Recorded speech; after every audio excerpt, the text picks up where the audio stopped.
আজকের যে মূল বিষয় আমি আলোচনা করার নিয়ত করেছি, আজকে হচ্ছে 1447 হিজরির সর্বশেষ জুমআ। এরপরে নতুন আরেকটা বৎসর শুরু হবে। কত হিজরি? 1448। সবাই বলেন কত হিজরি? 48। এটা জানা আমাদের জন্য ফরজ। আরবি মাসগুলো জানা ফরজ। কোন বছর চলতেছে আরবি। আজকে তো আমরা ইংরেজি নিয়ে ব্যস্ত, আরবির কোনো খোঁজ খবর নাই। এই জন্য আরবি কোন বছর, কোন মাস, কত তারিখ, এগুলো আমাদের কি করতে হবে? জানতে হবে। তাহলে আজকে আরবি কোন মাস? সবাই বলেন কোন মাস? জিলহজ মাস। আজকে কত তারিখ? 25 তারিখ। তার মানে এই 1447 হিজরির আজকে হচ্ছে সর্বশেষ জুমআ। এরপরে নতুন একটা বছর শুরু হবে। এই যে এই বছরটা চলে গেল, আপনার আমার দ্বারা ভুল ভ্রান্তি গুনাহ খাতা হয়েছে না হয় নাই? এমন কেউ আছেন যে হুজুর আল্লাহর রহমত আমার দ্বারা কোনো গুনাহ হয় নাই, এরকম কেউ বলতে পারবো?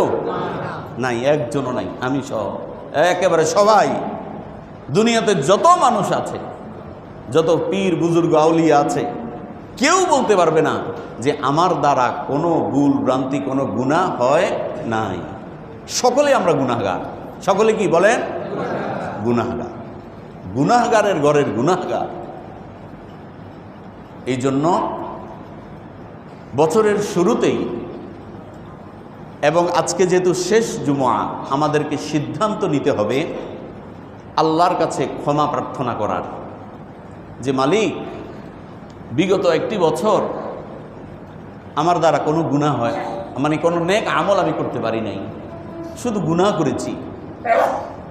আজকে এই বছরের শেষ লগ্নে এসে তোমার কাছে প্রার্থনা করছি, মালিক তুমি আমাদের গুনাহ কথা মাফ করে দাও। আমিন বলেন। এটাকে আরবিতে বলে তাওবা। আরবিতে কি বলে বলেন? তাওবা। তাওবা শব্দটা আরবি, এর অর্থ হচ্ছে ফিরে আসা। ফিরে আসা, ক্ষমা চাওয়া। আমরা ফিরে আসব কি থেকে? গুনাহ থেকে। আমরা গুনাহ থেকে ফিরে আসব আর ক্ষমা চাইব কার কাছে? আরো জোরে বলেন, কার কাছে? আল্লাহর কাছে। সম্মানিত হাজিরিন, কোরআনুল কারীমের অসংখ্য আয়াত আছে। আমরা যে বাবা মায়ের মাধ্যমে পৃথিবীতে আসছি, আমরা যদি বাবা মায়ের সাথে কোনো ভুল করি, বেয়াদবি করি, বাবা মা কি বলে? এই এদিকে আস, ক্ষমা চা, আমার কাছে মাপ চা, বলে? বলে না। কিন্তু আল্লাহ রাব্বুল আলামিন, যেই আল্লাহ রাব্বুল আলামিন আপনাকে আমাকে সৃষ্টি করেছেন, দুনিয়ার সমস্ত কিছু আপনার আমার জন্য নিয়োজিত রেখেছেন, যেই আল্লাহ রাব্বুল আলামিন সমস্ত কিছুর মালিক, তিনি আপনাকে আমাকে ডাক দিয়ে বলছেন, বান্দা আমার দিকে আস, আমার দিকে আস, আমার কাছে ক্ষমা চা, আমার কাছে মাপ চা। আমার কাছে ক্ষমা চাইলে, আমার কাছে মাপ চাইবি, সাথে সাথে আমি আল্লাহ রাব্বুল আলামিন তোমাকে মাফ করে দিব। আল্লাহ বলে। এই জন্য পৃথিবীতে যত মায়া, হাদিস শরীফের মধ্যে এসেছে, 100 ভাগ মায়ার মধ্যে 1 ভাগ মায়া সমস্ত সৃষ্টির মধ্যে আল্লাহ দিয়েছেন, আর 99 ভাগ মায়া আল্লাহ রাব্বুল আলামিন তার নিজের কাছে রেখে দিয়েছেন। সুবহানাল্লাহ। 1 ভাগ মায়া দুনিয়ার সমস্ত সৃষ্টিরাজির মধ্যে আল্লাহ রাব্বুল আলামিন দিয়েছেন। এই মায়া দেওয়ার কারণে মা তার সন্তানকে ভোলে না, সন্তান তার মাকে ভোলে না, সন্তান তার বাবাকে ভোলে না, বাবা তার সন্তানকে ভোলে না, পাখি তার বাচ্চাকে ভোলে না, বাচ্চা তার মাকে, মা পাখিটাকে ভোলে না। পশু পাখি যত আছে সকলের মধ্যে আল্লাহ রাব্বুল আলামিন কি অদ্ভুত মহাব্বত সৃষ্টি করে দিয়েছেন, মাত্র 1 ভাগ মায়া। আর যে আল্লাহ রাব্বুল আলামিন 99 ভাগ মায়ার অধিকারী, তার নিজের কাছে রেখে দিয়েছেন, ওই আল্লাহ রাব্বুল আলামিন আপনাকে আমাকে ডেকে বলছেন, বান্দা তুমি গুনাহ করে ফেলেছ, অন্যায় করে ফেলেছ, ভুল করেছ, তুমি আমার দিকে আসো, আমার দিকে আসো, তুমি আমার কাছে ক্ষমা চাও। আমার কাছে ক্ষমা চাইতে দেরি হবে, আমি আল্লাহ রাব্বুল আলামিন তোমাকে মাফ করতে দেরি করব না। জোরে বলুন সুবহানাল্লাহ। কোথায় আছে এই কথা? কোরআনের মধ্যে কোথায় আছে? সূরা জুমারের 53 নম্বর আয়াতের মধ্যে আল্লাহ রাব্বুল আলামিন আপনাকে আমাকে ডেকে বলছেন, দুনিয়ার সমস্ত মানুষকে আল্লাহ রাব্বুল আলামিন ডেকে ডেকে বলছেন, কুল ইয়া ইবাদিয়াল্লাযীনা আসরাফু আলা আনফুসিহিম লা তাকনাতু মির রাহমাতিল্লাহ। আল্লাহ রাব্বুল আলামিন সূরা জুমারের 53 নম্বর আয়াতের মধ্যে তিনি বলছেন, ও নবী আপনি বলে দেন, ইয়া ইবাদিয়াল্লাযীনা আসরাফু আলা আনফুসিহিম, ও আমার বান্দারা, তোমরা যারা নিজেদের নফসের উপরে জুলুম করেছ, লা তাকনাতু মির রাহমাতিল্লাহ, তোমরা আল্লাহর রহমত থেকে নিরাশ হইও না, তোমরা আল্লাহর রহমত থেকে নিরাশ হইও না। قل يا عبادي الذين أسرفوا على أنفسهم لا تقنطوا من رحمة الله إن الله يغفر الذنوب جميعا। নিশ্চয় আল্লাহ রাব্বুল আলামিন তুমি যত গুনাহ করেছো, যুনুব বলেছেন বহু বচন, এক বচন হচ্ছে যামবুন, যামবুন মানে গুনাহ, যুনুবুন মানে গুনাহসমূহ। আল্লাহ রাব্বুল আলামিন যুনুব শব্দটাকে এখানে উল্লেখ করেছেন, ও আমার বান্দারা, তোমরা যত গুনাহ করেছ, সমস্ত গুনাহ নিয়ে যদি আমি রাব্বুল আলামিনের কাছে মাপ চাও, আমি আল্লাহ রাব্বুল আলামিন তোমাদের সমস্ত গুনাহ খাতা মাফ করে দিব। ইন্নাহু হুয়াল গফুরুর রহিম। আল্লাহ রাব্বুল আলামিন বলছেন, নিশ্চয়ই তিনি ক্ষমাশীল এবং তিনি হচ্ছেন সবচেয়ে বড় দয়াময়। জোরে বলুন সুবহানাল্লাহ।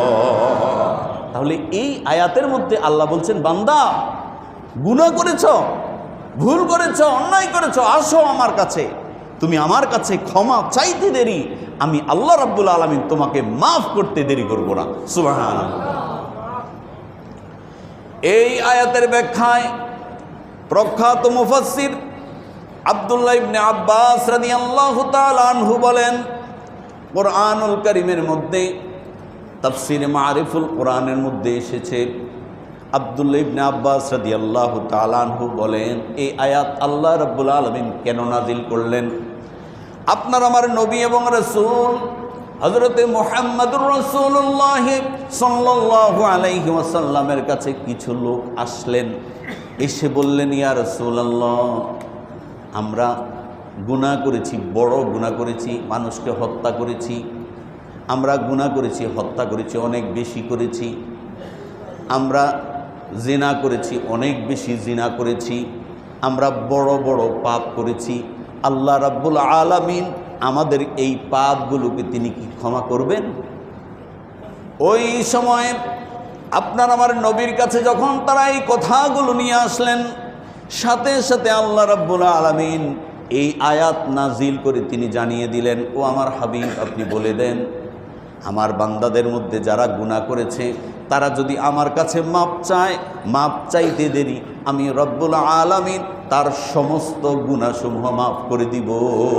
সুবহানাল্লাহ। আব্দুল্লাহ ইবনে ওমর রাদিয়াল্লাহু তাআলা আনহু একজন প্রখ্যাত সাহাবী, তিনি বলেন, কোরআনুল কারীমের মধ্যে আশাব্যঞ্জক যত আয়াত আছে, আশাব্যঞ্জক যত আয়াত, তার মধ্যে সবচেয়ে উৎকৃষ্ট আয়াত হচ্ছে এই আয়াত। জোরে বলুন সুবহানাল্লাহ। ইসলামের দ্বিতীয় খলিফা হযরতে ওমর ফারুক রাদিয়াল্লাহু তাআলা আনহু একবার কিছু সাহাবায়ে কেরামদেরকে নিয়ে তিনি রাতের বেলা অন্ধকারে তিনি হাঁটতেছেন। হাঁটতে হাঁটতে তিনি একবার সাহাবীদেরকে লক্ষ্য করে বললেন, ও আমার সাহাবীরা, ও আমার সাথীরা, তোমরা বলো, কোরআনুল কারীমের মধ্যে আল্লাহ রাব্বুল আলামিন মুমিনদের জন্য সবচেয়ে কঠিন কোন আয়াত নাজিল করেছেন তোমাদের জানা আছে নাকি? হযরত ওমর ফারুক রাদিয়াল্লাহু তাআলা আনহু যখন এই প্রশ্ন করলেন, পেছন দিক থেকে একজন আল্লাহর নবীর সাহাবী সে বলল, হে আমিরুল মুমিনিন, আল্লাহ রাব্বুল আলামিন কুরআনুল কারীমের মধ্যে একটা আয়াত বলেছেন, খুব কঠিন আয়াত। হযরত ওমর ফারুক রাদিয়াল্লাহু তাআলা আনহু বললেন, বলো সে আয়াত কি? ওই সাহাবী বললেন, আল্লাহ রাব্বুল আলামিন কুরআনুল কারীমের মধ্যে বলছেন, ফামান ইয়া'মাল মিসকালা দাররাতিন খায়রান ইয়ারাহ ওয়া মান ইয়া'মাল মিসকালা দাররাতিন শাররান ইয়ারাহ। ওই সাহাবী বলেন, কুরআনুল কারীমের মধ্যে আল্লাহ রাব্বুল আলামিন সবচেয়ে বড় কঠিনতম আয়াত হচ্ছে এটা। আল্লাহ রাব্বুল আলামিন বলেন, ফামান ইয়া'মাল মিসকালা দাররাতিন খায়রান ইয়ারা, যেই ব্যক্তি যাররা পরিমাণ ভালো আমল করবে, আল্লাহ রাব্বুল আলামিন ওই যাররা পরিমাণ ভালো আমলের অ্যাওয়ার্ড পুরস্কার তাকে দান করবেন। জোরে বলুন সুবহানাল্লাহ। ওয়া মান ইয়া'মাল মিসকালা দাররাতিন শাররান ইয়ারা, অপরদিকে কোনো মানুষ যদি যাররা পরিমাণ গুনাহ করে, ওই যাররা পরিমাণ গুনাহেরও পানিশমেন্ট আল্লাহ তাআলা দিবেন। জোরে বলুন নাউযুবিল্লাহ। সাহাবী বললেন, হে আমিরুল মুমিনিন, আমার কাছে মনে হয়েছে সবচেয়ে কঠিনতম আয়াত এটা। হযরত ওমর রাদিয়াল্লাহু তাআলা আনহু বললেন, ঠিকই, কোরআনের মধ্যে সবচেয়ে কঠিনতম আয়াত এটা। আল্লাহ রাব্বুল আলামিন যদি আখিরাতে কোনো মানুষকে হিসাব ধরে, হিসাব নেয়, ওই মানুষ হিসাব দেওয়ার মতো ক্ষমতা থাকবে নাকি? পারবে না, হিসাব দিতে পারবে না। আল্লাহ রাব্বুল আলামিন যদি দয়া করে কোনো মানুষকে মাফ না করেন, কোনো মানুষের পক্ষে মাপ পাওয়া সম্ভব হবে না। হবে কি? হবে না। এই জন্য আল্লাহর আশাব্যঞ্জক আয়াত হচ্ছে এটা, যে বান্দা আমার দিকে আস, আমার দিকে আস, আমার দিকে আসলে তুমি ক্ষমা চাইতে দেরি হবে, আমি রব তোমাকে মাফ করতে দেরি করব না। সুবহানাল্লাহ। আল্লাহ রাব্বুল আলামিন শুধু এই কথা বলেই ক্ষান্ত হন নাই, তিনি আরো অনেক আশাব্যঞ্জক আয়াত কুরআনুল কারীমের মধ্যে তিনি রেখে দিয়েছেন। সূরা তাহরীমের মধ্যে আল্লাহ রাব্বুল আলামিন বলছেন, ইয়া আইয়ুহাল্লাযীনা আমানু তুবু ইলাল্লাহি তাওবাতান নাসুহা। আল্লাহ রাব্বুল আলামিন শুধুমাত্র ঈমানদারদেরকে লক্ষ্য করে বলছেন, ইয়া আইয়ুহাল্লাযীনা আমানু। পবিত্র কুরআনুল কারীমের মধ্যে 89 বার আল্লাহ রাব্বুল আলামিন এই আয়াতের অংশটুকু তিনি ব্যবহার করেছেন, ইয়া আইয়ুহাল্লাযীনা আমানু তুবু ইলাল্লাহি তাওবাতান নাসুহা।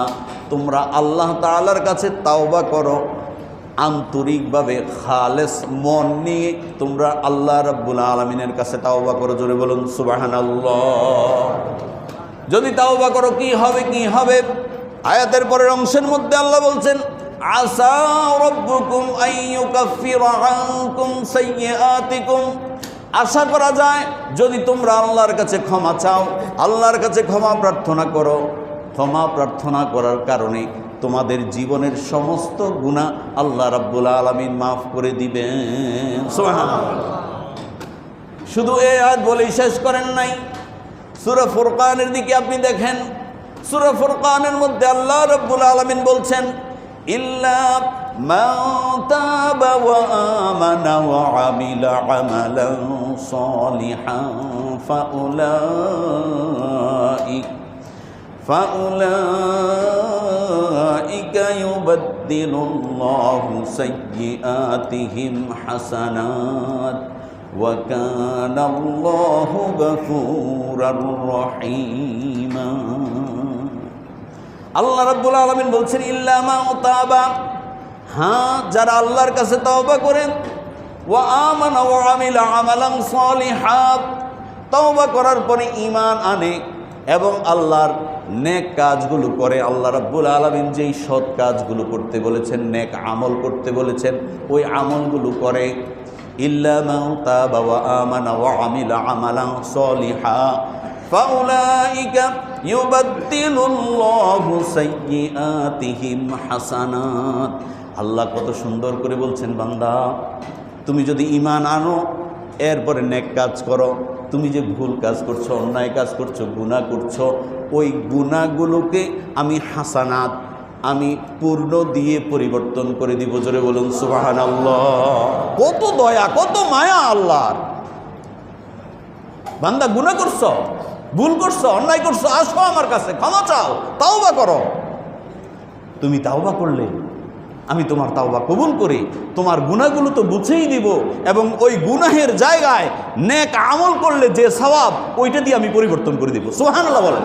কোথায় পাবেন এরকম? এটা তো একমাত্র মালিকের পক্ষে সম্ভব, রবের পক্ষে সম্ভব। তাওবা করলে কি সওয়াব হয়?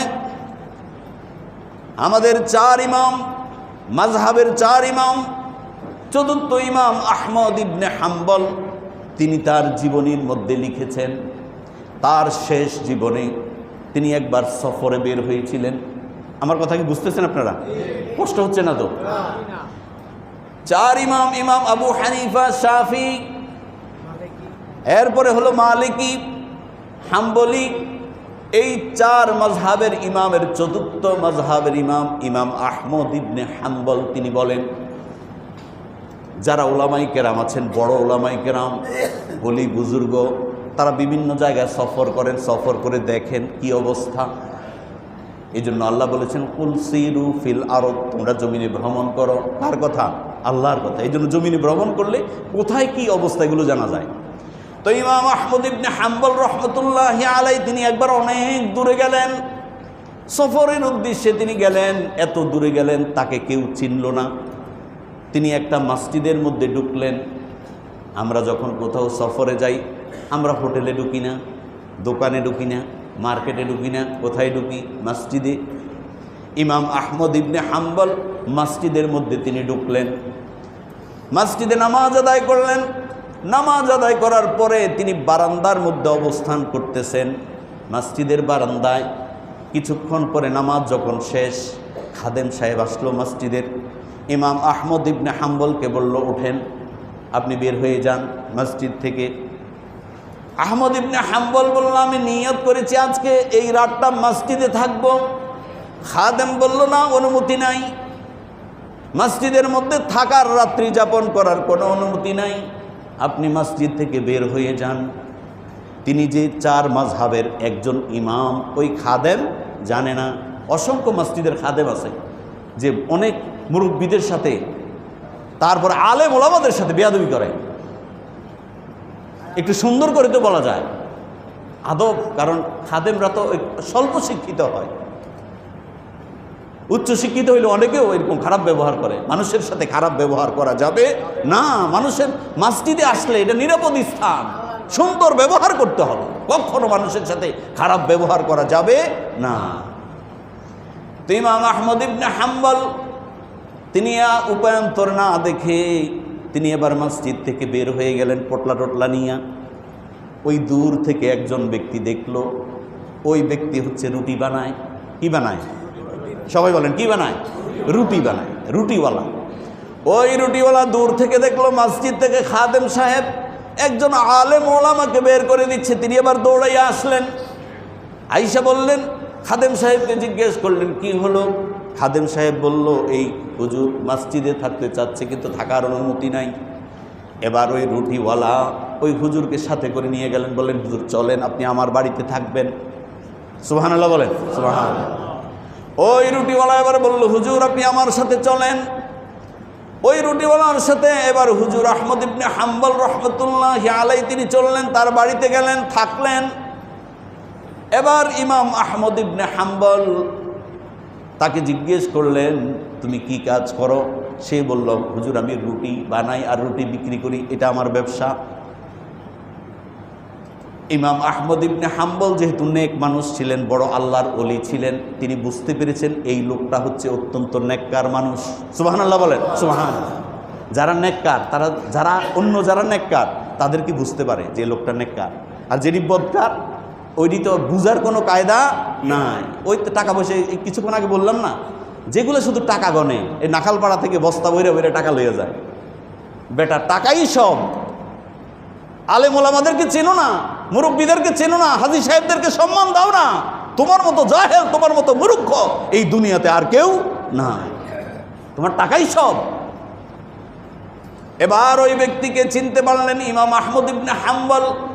তিনি আবার বললেন, ভাই তুমি তো অনেক নেককার মানুষ, রাত্রি যাপন করলেন, শেষ রাতে উঠে তাহাজ্জুদ পড়লেন। ইমাম আহমদ ইবনে হাম্বল আর ওই রুটিওয়ালাও শেষ রাতে উঠে তাহাজ্জুদের নামাজ পড়ল। নামাজ পড়ার পরে সকালবেলা হলো, নাস্তা খাওয়া দাওয়া হয়ে গেল। এবার ওই ব্যক্তিকে ইমাম আহমদ ইবনে হাম্বল রহমতুল্লাহি আলাইহি জিজ্ঞেস করলেন, তোমার মনের মধ্যে কি আশা? মানুষের মনের মধ্যে তো অনেক আশা থাকে, তোমার মনের মধ্যে কি আশা তুমি আমাকে বলো তো। এবার ওই রুটিওয়ালা বলে, আমার মনের মধ্যে একটা আশা হচ্ছে, আমি অনেক দিন ধরে শুনছি আমাদের এই দেশের মধ্যে অনেক বড় একজন আল্লাহর ওলি আছেন, তার নাম হচ্ছে আহমদ ইবনে হাম্বল। আমার মনের আশা, আমার মৃত্যুর আগে আমি যদি আহমদ ইবনে হাম্বলের সাথে দেখা করতে পারতাম। ইমাম আহমদ ইবনে হাম্বল বলে, আল্লাহ রাব্বুল আলামিন তোমার দোয়া কবুল করেছেন, তোমার তাওবা তিনি কবুল করেছেন। আমি আহমদ ইবনে হাম্বলকে তোমার সামনে আল্লাহ রাব্বুল আলামিন এনে দিয়েছেন। জোরে বলুন সুবহানাল্লাহ। এবার তিনি রুটিওয়ালাকে জিজ্ঞেস করলেন, ভাই তুমি কি আমল করো?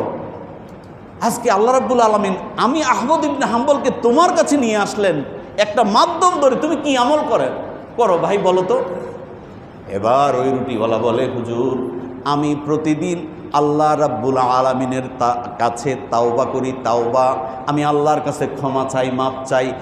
এবার ইমাম আহমদ ইবনে হাম্বল বলেন, তোমার এই তাওবার কারণে আল্লাহ রাব্বুল আলামিন তোমার মনের আশা পূরণ করেছেন। জোরে বলুন সুবহানাল্লাহ।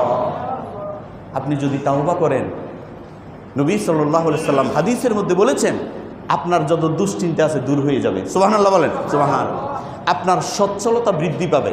সুবহানাল্লাহ বলেন, সুবহানাল্লাহ। আপনার রিজিক নিয়ে কোনো টেনশন করতে হবে না, নবী বলেছেন। এই জন্য সম্মানিত হাজিরিন, সময় বলছে আমাদের আর সামনের দিকে যাওয়া যাবে না। আসুন এই বছরের শেষে এসে আমরা আল্লাহর কাছে তাওবা করি, মালিক গুনাহ করে ফেলেছি, ভুল করে ফেলেছি, তুমি আমাদেরকে মাফ করে দাও, আমাদের গুনাহ খাতা মাফ করে দাও। আগামী যে বছর শুরু হবে ওই বছরটা যেন নেক আমলের বছর হয়, নেক আমল বেশি বেশি করতে পারি। তুমি আমাদের সবাইকে তৌফিক নসিব করো, আমিন বলেন।